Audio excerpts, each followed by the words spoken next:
Hukum wanita haid menyentuh mushaf terjemah.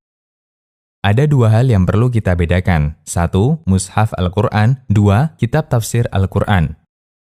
Kitab tafsir Al-Quran adalah kitab yang berisi penjelasan tentang makna Al-Quran, menggali kandungannya baik dengan bahasa Arab maupun bahasa lainnya. Dan umumnya juga dicantumkan ayat Al-Quran. Namun ada yang perlu diperhatikan, para ulama membedakan antara mushaf Al-Quran dengan kitab tafsir Al-Quran.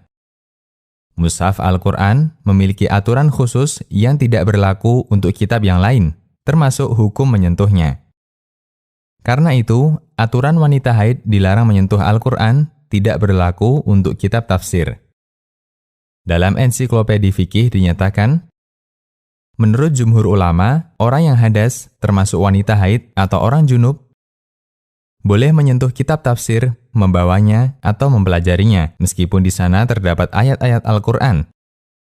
Mereka mengatakan, karena sasaran kitab tafsir adalah makna Al-Quran, bukan untuk membaca Al-Quran, sehingga tidak berlaku aturan Al-Quran. Kemudian diberikan rincian, Syafi'iyah menegaskan bahwa bolehnya menyentuh kitab tafsir, dengan syarat jika tulisan tafsirnya lebih banyak dibandingkan teks Al-Qur'annya, sehingga tidak lagi disebut menyepelekan kemuliaan Al-Qur'an. Dan kitab tafsir tidak disebut mushaf Al-Qur'an, sementara Hanafiyah memiliki pendapat berbeda.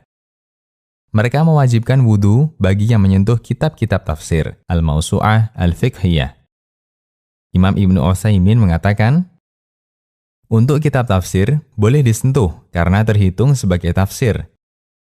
Sementara ayat Al-Quran yang ada di sana lebih sedikit dibandingkan teks tafsirnya. Dalilnya adalah surat Nabi SAW kepada orang-orang kafir, sementara di sana ada ayat-ayat Al-Quran. Ini menunjukkan bahwa hukum mengikuti yang dominan, Asy-Syarh Al-Mumti'. Terkait pendekatan, mengambil hukum berdasarkan yang dominan, ada satu kaidah yang diterapkan Syafi'iyah. Pada asalnya, lebih diunggulkan yang dominan dan didahulukan daripada yang tidak dominan. Al-Qawaid Al-Fiqhiyah wa Tatbiqatuha fi Madzahib Al-Arba'ah. Konsultasi Syariah.